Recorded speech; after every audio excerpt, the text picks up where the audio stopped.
Masterclass on the Liftoff. Kwabe, welcome back to the show. Thank you so much for being with us. Ngibingelele kuwena msakazi nabalaleli beGagasi.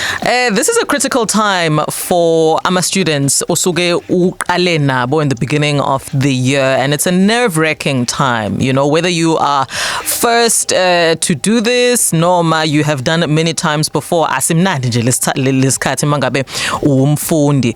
How early should university students ideally start prepping for ama exams la bazowabhala manje? As early as when we start the fourth term. Okay. Because that's where they need to prepare thoroughly for the exam. A timetable, as we have indicated, they are already out. So they know where they stand, especially at the university where we have EDP, the dual performance. So they know what percentage they need in order to pass and what percentage they need in order to get a distinction. All right, so as early as fourth term is when ama preps should have started. Now, kubaluleke kangakanani for umfundi or student to understand the format azo examinwa ngayo before actually going into the exam on the day, because kuyahluka kuyaba practically kube multiple choice kube umbuzo with the written answer. So does that make a difference in how you should prep yourself indaba ukuthi uzobuzwa kanjani ku exam? Yes, it is very important. That's why at the beginning of the semester, students are given a breakdown of structure se module yabo ukuthi a certain percentage will count towards this. And njoba namhlanje ke sesikule technology era esikuyona kuyenzeka usisebenzise enye into okuthiwa i-continuous assessment. So umfundi kuya explainwa right from the beginning ukuthi it will be an continuous noma yile nje which will the exam will be critical to the whole thing. So umfundi will have to prepare thoroughly. Uyazi ukuthi my practicals contribute X percentage. The sitting exam contribute the X percentage. So when a prepare all those things useyazi ukuthi into ebalekile kunazo zonke isikhathi sami, how do I use my time? Sibe nenkinga ke mangabe sekufanele sifundele iexam, uzizwa ungasenaso isikhathi esanele to do mhlawumbe ama notes, to break down ukufunda kwakho module by module, mase uvele uthi yazi into ezongisiza la ukuthi ngikreme. Krema, is it really, should it be as popular as it is? And does it work even? Ngokubona kwakho as umuntu osuke sehleli ngapha on the other side sekufanele uwamakha ama script ethu, is it effective? Does it help? Ukrema kunengozi yokuthi if something disturb you, leyo nto suku ikremile nayo iyaphazamiseka ngoba uma ukrema njengoba mina ngumuntu wesiZulu ufana nembongi esebenzisa amagama athile ukuze izokhumbula line abalandelayo. Okay. So ke makwalahlekelwa yilelo gama lelo obulisebenzisile ekremeni usufana nomuntu ongazilutho. So ukrema nje into esingayigqugquzeli kakhulu. It's dangerous because uma ukremile you don't use your mind, you don't use your intellect. So ke kanti i-exam ifuna sober mind. Sure. How can students effectively balance revising ama modules ahlukahlukene kahle kungaxovani? I'm laughing because I'm laughing because I'm students. I know what they do if it's this time. Yeah. They wear their modules, which is wrong. So they'll say, I will do module X because it's tough. I won't do isiZulu because isiZulu is my language. I will manage. So by the time not preparing for isiZulu, ebese ba shocked ukuthi how come isiZulu ngithola 50 kodwa ka history ngithola 70 because balance yesikhathi sakhe uyenze ka history wanga prepare ngala. So into ebalekile, you must balance ikhathi that you allocate to each and every module. Sure. Yes. The critical thing is time management. Okay. Yes. And iyashaya sibaningi ke leyo. I'm one of those who really struggles with it, especially I think mangabe umuntu oshaya distance learning. Le ngempela idinga ukuthi be very very strict with how you manage your time. Today on iMasterclass, in case you're joining us manje, we are focusing on getting you exam ready. If umuntu that is a varsity student, you're a college student, whatever form of higher education institution that you're in, sikhuluma nawe namhlanje. On the line joining me is Ugugu Mkhize. She is a lecturer lapha UKZN. Masterclass on the Liftoff. We go back to iMasterclass here to namhlanje, zooming in and trying to assist you as best as we possibly can to get you exam ready with Ugugu Mkhize, who is a lecturer at UKZN. How can students best feel supported or use mhlawumbe resources asuke khona from the institution that they go to via mhlawumbe ama lecturers noma amanye ama support structures akhona through the university? What are they not utilizing so that they can be best prepared for our exams? The first place is the library. The library run sessions to prepare a student for exam. And the library is critical even at the beginning of the semester. Ngoba library iya trainer ukuthi how do we use material le available library and university yonke. And kunama structures ahlukene at the university level, at the college level. Kunanama mentors abasiza abafundi so that they get geared for the exam. They start with the mentor starts with the student right at the beginning of the semester, preparing them throughout throughout until the exam time. Ngiyazi ukuthi abanye abaningi bayibalekele mhlawumbe indaba yokusebenzisa mentor or a tutor as they were called back in my day ngalesikhathi ngoba basuke besaba ukuthi we uzobona ukuthi angazi lutho ngempela kufanele aqale phansi nami kwa is that a fair thing to be fearful of? Noma mangabe uba approach kahle, you can still get the assistance that you require ngaso lesikhathi esincane suke sasele. Enye into engiyibone kuba ne-attitude, ama-students aba ne-attitude.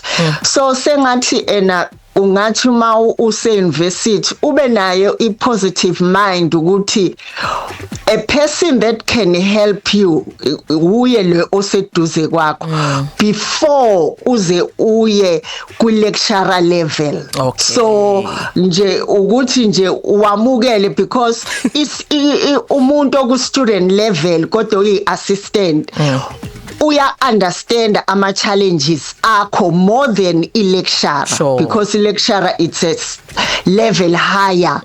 So ke but uthola ukuthi ama student they don't trust omunye umfundi bese kuba ne dynamics ye gender, kube ne dynamics ye color. So uthola ukuthi ke umfundi useyibona engekho comfortable because of those variant thing asuke yena eyibheka nokungazithembi ke as umfundi abona ukuthi njoba ubushilo angazi lutho kakhulu uzongithethisa mangabe ena kufanele angicathulise kanti nje kufanele wena mfundi uyiunderstand uhambe uyoyi expressa positively kulomuntu oyocela usizo kuyena. Nanokuthi ube nalo iqiniso vele phela makufanele uthethiswe uzothethiswa kanti wena buwenzani unyaka wonke usuzoza nje ngolastminute.com you know so lithatha lolo swazi kodwa usizo mangabe lukhona futhi mase uyalamukela ukwazi futhi mangabe ukuthi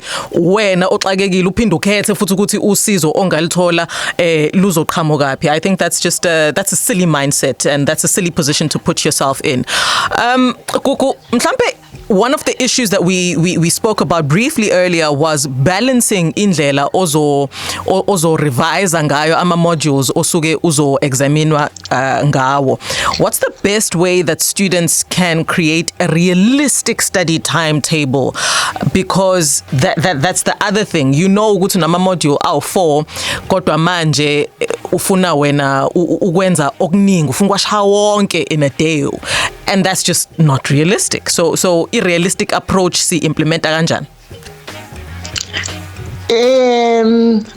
It's a pity because yonke lento usuka nayo eqaleni kwesemester noma eqaleni konyaka ukuthi izifundo zakho wenze kanjani kuzona your performance because kuyenzeka iperformance ingafani kule izifundo zo4 so ke kusho ukuthi ke kufanele ukuthi ke udevise istrategy sokuthi kulezi let's say ezu2 I'm not doing well so it means I need more time to prepare for lezi fundo los and into ehlala abafundi betshelwa yona ukuthi they must have i-timetable i-study timetable okuyisona azoqinisekisa ukuthi uyasilandela and uma silandela leso kuyadinga ukuthi si understand ukuthi ingqondo ithini esifidayo wena oyi exercise ingqondo yakho ijwayele ingene kwi rhythm indlela wena ofunda ngayo and iphutha elikhulu esilenzayo ukungafundi lutho noma ngabe liphi imagazine noma ngabe yini into eziningi yesifundwa online ufunde nje something general knowledge ezokunika information ake ngenze nje isibonelo South Africa kunento enkulu ezayo uG20 just read about uG20 and think kwenziwani yes what is G20 what is it all about so you have exercised your mind by the time usuya kwi module yakho your mind is geared in reading and interpreting things ngoba ukufunda it's about reading and interpreting immaterial le oyifundayo. Spoken like a true teacher. Every little effort works in the long run. Uma used to say that. Uthi noma ngabe ufundani, if it's the back of a can, ifunde. If it's a magazine, ifunde. If it's the back of a packet of chips that I got you, ifunde. And I kid you not, to this day, some of what I read helps me even with just generalized conversations that I'm having with people. Masterclass on the Liftoff. Gugu sixoxile kancane ukuthi ama exam nama format awo ayahlukayo khona ama practically ama online ama in person ama Q&A written answers nama multiple choice. Mhlambe let's focus on the multiple choice exams as well as the essay based or essay like exams. How should ama students study approach differ for both these different types of exams? I will start with the essay types. In your module, there are concepts. So you need to understand a concept akuleyo module. Okay. And also, uma prepare, you must familiarize yourself nalama operative words exam ukuthi kwi particular concept will I be asked to evaluate, to describe, to analyze, to discuss or to illustrate. So you need to understand those operative with your concept so that if ubhali essay, writing your essay, you will then know which points to start with, how they must follow one another. Okay. Whereas with multiple choice, you have to understand the concept as it is. So we are normally given 4 options, so you must take the correct option or 2 of the above or 3 of the above. So it means you must understand that concept in and out. Facts nje indaba ye multiple choice ayikho into oyichazayo lapho. Yes sithi ukubanga umsindo, you can't banga umsindo la. That's true. Now kunama mistakes bakithi ama students awenzayo mangabe sehleli ke deskini esebhala I-exam or whatever the kind of exam it is, and those are mistakes that cost them marks. Ama mistakes mhlawumbe umuntu awenzayo ngenxa yokuthi uyatatazela, uyaqala ukuhlala for a college or university exam. They're ill prepared, and that's part of what causes the anxiety. What are some of those mistakes that are costly that we make when we are sitting now on the big day? The first one is not to read the entire question paper. Ubona keyword nje wena obuye kade uyigadile mase uya decide ukuthi umbuzo uthi. Yes. So the first thing, in most of the exam, a student is given a couple of minutes to make sure it's the correct exam paper because mistakes might happen. So in those, the entire question paper, you then quickly decide which question I'm going to start with. We are given that option that you can start with any question unless the question paper stipulates otherwise. Okay. Then you write the question that you think you are comfortable with. You will be quicker. Because when you start with the question that you are not sure of, you will waste most of the time on it because we are struggling a little bit. So it will take you more time. Sure. So it's better to start with that one that you will go quick, and then you are done. But don't write what you know. Answer the question. That's where the marks are lost. Okay. Don't write what you know. Read carefully. In my institution, we are allowed to be there the first 15 minutes. That's why we are there the first 15 minutes, so that if there is a question that we are not sure of, I am there. I will assist you. All right. Yes. That's why it's critical to read the entire question paper. By the time, because the invigilators are allowed to call me when there is a problem. So they will wait now, trying to locate the lecturer, and then your time is gone. Yeah. All right. Yes. I can tell you for free, Kuku, why sigcina sesibhala inoma yini nje sikhumbulayo and not necessarily answer the question. Suke sesilahlela sithemba ukuthi bakithi lo muntu ozobe imarka lento mhlawumbe angangizwela abone ukuthi uNjebs ubefundile ukuthi nje okunye mhlawumbe okuqondene nalombuzo sekunyamalele but okunye ngiyakwazi Gugu. Yebo. And elinye iphutha elikhulu elenziwa abafundi a blank paper.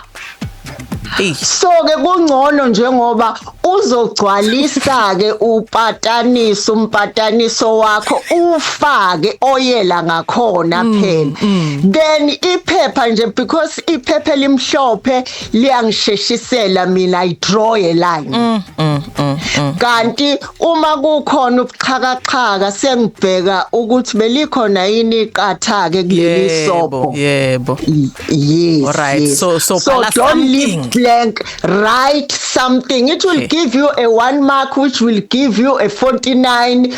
Then automatically you'll be at 50. Nazia, yeah, stolimbuzi ke namhlanje. Blank page again is caused by just a complete blockout, like a blackout of sorts. Uhleli lapha uyazazi ukuthi ufundile kodwa khona nje into ethi yabo manje ngiwumqondo wakho angisasebenzi. This is where the buck stops. How can students improve their ability to remember information during the actual exam? I always tell my students that go to Google and learn a general knowledge about your subject or about that particular concept. Okay. Because each general knowledge will not disappear. So you must have a general knowledge and then go to the theoretical part of that concept. Okay. But your underlying general knowledge will always surface if usustakile and then you go with it. Got you. Now, before I let you go, Gugu, is there any advice that you'd like to give to final year students? Lababati, we're at the finish line, so close, but yet still so far, as they prepare for their very last exams. They must just relax. It's very important. Yesterday, I saw something on TV where they were saying it's not a sin to rest. Because you need to be calm. Yadinga nje ukuthi breathe in. Yeah. Let your mind relax and then ufunde. Uma usukhathele ukufunda because ingqondo yakhe yakutshela ukuthi I'm not absorbing anything. True. Relax, rest. Yeah. And then uphinde uqale. That's why critically ungafundi seku short ngoba you will not have enough time to cover yonke into fanele uyifundile. So just breathe in, read, rest. When you rest with something that will work your mind. Thina ke Nkosi yami thina nje emnyama asinazo izinto eziningi ezoma mind teasers kodwa ke njengoba ke phela sekuku global siyakubona la ku internet kuzameke ukusebenzisa so that ingqondo yakho izohlezi isebenza and enye into engingayisho enkulu thina bazali asingayiyekeleli ingane zethu noma ngabe mzali awuyanga wena enyuvesi ingane zethu ziseduze zikude ziyasidinga to support. Mhlambe, let that be my last one. How do you offer support to umuntu who is in the exam phase of the year right now? Uma umzali qinisekisa ukuthi idingo zokuphila kwakhe uyazazi uyahlangabezana nazo ngendlela ongahlangabezana nazo ngazo angastresswa nayilokho umfundi. Yes, uma ngoba enye into esiye sithole baquleka lapha exam room, thina ke sine exam room etretinishanayo okuthiwa iOMCH, iyachamisa nje uma usaya kuyona. So enye into eyenza ba collapse lapha ya abadlanga Indlala. Yes, akadlanga because ukudla bengenakho. So ke noma ngabe lokho kunjani sekuthinta umndeni wakhe lo muntu lo ukuthi uba kanjani kulesimo engenakho ukudla kuphinde kuthinte nathi ke njengesintu ke ukuthi nangu umuntu obhala iexam engadlile. Yes, so ke kubalekile ukuthi nje balekelele. And enye into noma wena mzali ungazi ukuthi uzokwenza, buza for the mere fact nje ukuthi ena uyabuza, kuyafundeka mntanami kuphi konje engakulekelela ngakho abese yashoke. But ke I know enye i-challenge yabazali, ingane zethu seyihlakaniphe kakhulu ukudlula thina, so umzali abone ukuthi no, let me just keep quiet ngoba angiyazi kwalo university. Kanti cha, just an ordinary question ukuthi unjani, ufunda kanjani, indawo ohlala kuyona, because ukufunda needs a conducive environment. Yes, yes. So ufunda kanjani lapho? What if, because most yeindawo there is a study week, what if sikuthatha sikusa kabanibani kuno internet and it's quiet, nimthathe nimise lapho abe safe afunde. Be interested is what I am getting. Inquire, show care, show khathazeka, show ukuthi you're interested in this phase of somebody's life that you are in community with, whether umntanakho, noma umshana, noma umngani wakho even. That certainly does make a difference. Just a simple phone call. Hey, unjani, are you coping? I wishing you all the very best. If there's anything I can assist with, do give me a shout. Let me know. Ngizobona ukuthi ngimisa kanjani. Kuku, siyabonga kakhulu for isikhathi sakho and your insights as always. Nani ke as ama lecturer nisazomakha bakithi ama script ananoma yini, sinifisela inhlanhla, Godspeed. Angifisela bonke abafundi abazohlalela iexam yabo ekusukela phansi ko grade R kuze kube phezulu ko postgrad.